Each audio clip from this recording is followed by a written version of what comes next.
Hello guys, today's topic is uses of will and would. इस video में आप जानेंगे कि विल और वुड का क्या यूजेस होता है, कहाँ विल लगाना है, कहाँ वुड लगाना है। इस वीडियो में आज हम यही सीखेंगे। लेकिन before starting this video I must say, if you are new on my channel and still didn't subscribe it, please subscribe and watch the video till the last, because after watching this video you will never get stuck to use will and would. So guys, let's start. इस slide में आप देखिए, आपको दो portion दिख रहे हैं, left और राइट।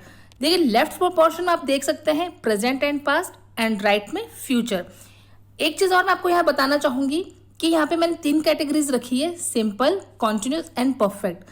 अब देखिए बहुत ही सिंपल सा रूल है, ज़्यादा टफ नहीं है, बस इस वीडियो का आप लास्ट तक जरूर देखिएगा कि इसमें क्या होता है कि अगर आपका सेंटेंस प्रेजेंट कैटेगरी या पास्ट कैटेगरी का है और अगर वो प्रेजेंट सिंपल या पास्ट सिंपल है तो आपकी हेल्पिंग वर्ब उसमें क्या होगी, वुड प्लस वर्ब की फर्स्ट फॉर्म।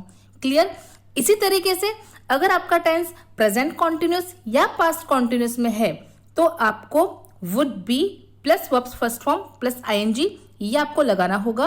और थर्ड है परफेक्ट का, वहां आपको would have plus V third. मैं थोड़ा सा अपने टेंस वाले वीडियो में जाती हूँ, वो रूल्स मैं आपको थोड़ा सा बताती हूँ। वहां मैंने आपको एक चीज बताई थी कि जहां जहां एच वहां वी थर्ड। तो देखिए एच यहाँ पर है, ये हैव है तो हैव के साथ हमें वी थर्ड लगाना है। दूसरा मैंने आपको एक गोल्डन रूल बताया था कि लाइफ में रहोगे कंटिन्यू तो हो जाओगे इन, तो ये कॉन्टिन्यूस है और जहां जहां कॉन्टिन्यूस आएगा वहां आपको आईएनजी लगाना ही लगाना है। अगर मेरे टेंस वाली वीडियोस नहीं देखे हैं तो प्लीज उनको जरूर से देखिएगा, जिनका लिंक आपको डिस्क्रिप्शन में दिख ही जाएगा। और अब हम बात करते हैं फ्यूचर की। फ्यूचर, अगर आपका सेंटेंस फ्यूचर सिंपल का होगा तो आपको विल प्लस वी फर्स्ट लगाना है, ये आप ऑलरेडी जानते हैं। और ये दोनों जो बाकी के रूल है ये आपको ऑलरेडी पता है कि होता क्या है। ये सारे टेंस वाले रूल हैं। यहाँ पर कॉन्टिन्यूस में will be plus V first ING और फ्यूचर परफेक्ट में will have plus V third. मैंने जब वीडियो फ्यूचर वाला बनाया था तो वहां मैंने इस बात का थोड़ा सा जिक्र किया था कि जब बात फ्यूचर की नहीं होकर के बात प्रेजेंट की होती है और वाक्यों के अंत में गागी के ये सब आता है, लेकिन फिर भी वो सेंटेंस आपको प्रेजेंट में बनाना होता है, विल की जगह वुड लगाना होता है। तो इसी बात पर हम आज डिटेल में चर्चा करेंगे। तो चलिए कंटिन्यू बने रहिए इसी वीडियो में आप मेरे साथ में। अब देखिए इस स्लाइड में मैं आपको कुछ सेंटेंसेस बताती हूँ। पहला सेंटेंस अपना, मैं अभी खाना खाऊंगा। देखिए यहाँ पर आपको लास्ट में गागी के दिख रहा है।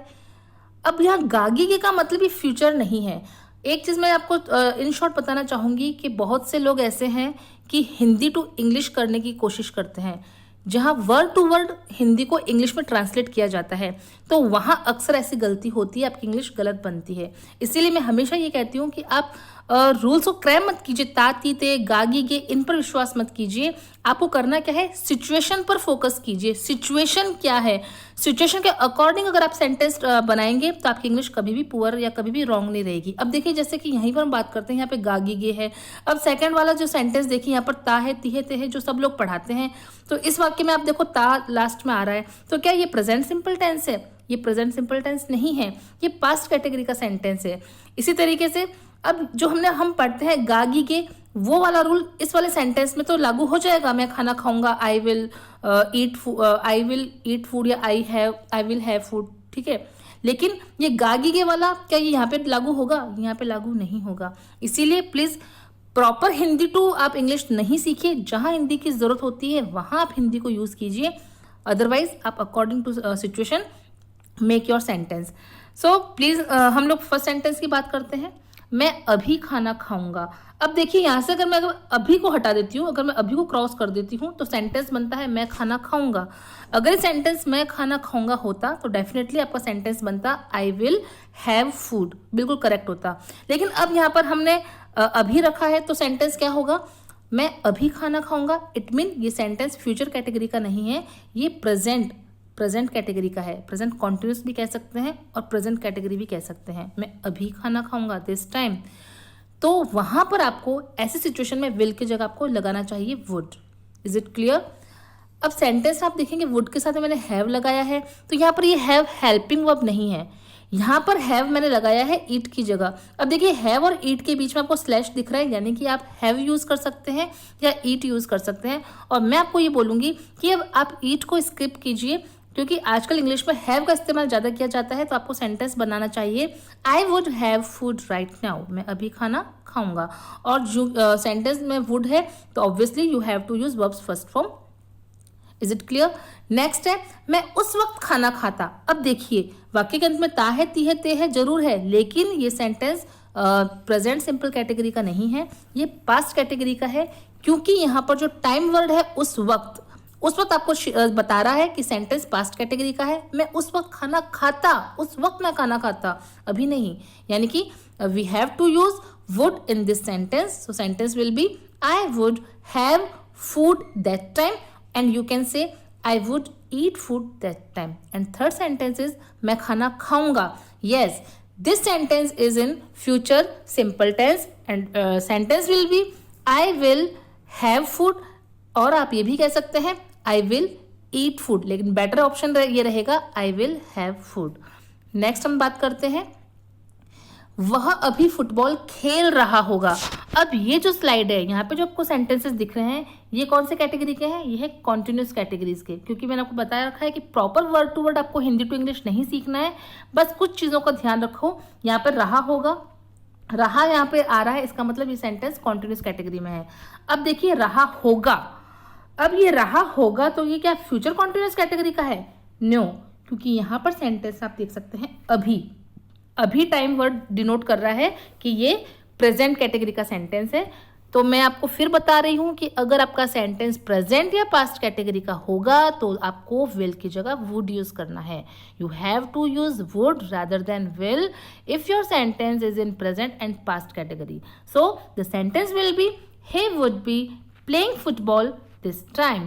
ओके, क्योंकि सेंटेंस में would be है तो according to your rule you have to use verb first form plus ing then playing. Next sentence है वह उस समय फुटबॉल खेल रहा होता। अब ये होता क्या बता रहा है? उस समय। अब ये जो रहा होता उस समय के साथ रख के देखो तो आपका सेंटेंस बनता है पास्ट कैटेगरी का। तो वह उस समय फुटबॉल खेल रहा होता, अभी नहीं खेल रहा, उस समय बीते हुए टाइम की बात हो रही है। तो हमें पता ही है हमें क्या करना है, हमें करना है would be plus V first ing। Sentence बनेगा he would be playing football that time. Next, वह फुटबॉल खेल रहा होगा। यस, ये सेंटेंस जो है ये टिपिकल फ्यूचर कॉन्टिन्यूअस कैटेगरी का है और यहाँ पर आपको लगाना होगा he will be playing football. Next हम बात करते हैं वह अब तक पढ़ाई कर चुका होगा। अब ये जितने भी सेंटेंसेस आप देख रहे हैं ये सब है परफेक्ट कैटेगरी के। पहला सेंटेंस है वह अब तक पढ़ाई कर चुका होगा। अब अगर मैं इस सेंटेंस से अब तक को हटा दूं तो ये सेंटेंस बनता है वह पढ़ाई कर चुका होगा। अगर ये सेंटेंस वह पढ़ाई कर चुका होगा तो ये सेंटेंस आपका बन जाता है फ्यूचर कैटेगरी का। लेकिन यहाँ पर आप देख सकते हैं अब तक, तो अब तक बता रहा है कि ये सेंटेंस फ्यूचर का नहीं है, प्रेजेंट कैटेगरी का है। तो हमें क्या लगाना है? वुड।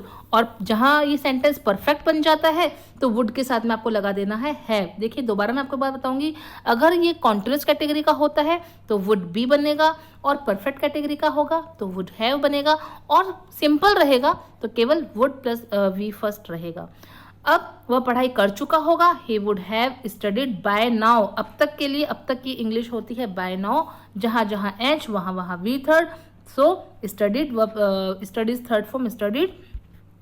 नेक्स्ट देखिए वह उस वक्त तक पढ़ाई कर चुका होता। अब यहाँ होता आते ही ये आप ये मत समझना प्रेजेंट सिंपल है। अब यहाँ पर आप टाइम वर्ड देखिए उस वक्त तक, यानी कि ये बीते हुए टाइम की बात हो रही है।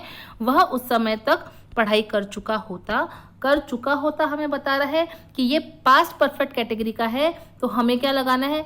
He would have studied till that time. अब आप ये देखिए एक चीज इन दोनों सेंटेंसेस में देखिए कि यहाँ तक तो क्लियर है, सेम रहेगा, he would have studied, he would have studied. Changes कहाँ आ जाते हैं? चेंजेस टाइम वर्ड आते ही चेंजेस हो जाता है अब तक और उस वक्त। अब तक के लिए बाय नाउ लगते प्रेजेंट हो गया और उस वक्त दैट टाइम से ये पास्ट हो गया। अब है वह पढ़ाई कर चुका होगा, यानी कि ये आपका टिपिकल फ्यूचर परफेक्ट टेंस है, ही विल हैव स्टडीड। तो गाइज आई होप आपको ये सेंटेंसेस बहुत अच्छे से समझ में आए होंगे। आप इनकी प्रैक्टिस करते रहिए ताकि आपके बिल्कुल मुंह पे आ जाए। और अगर आपको वीडियो पसंद आया है तो प्लीज़ इसको लाइक कीजिए, share, comment, subscribe my channel and thanks for watching. Thank you.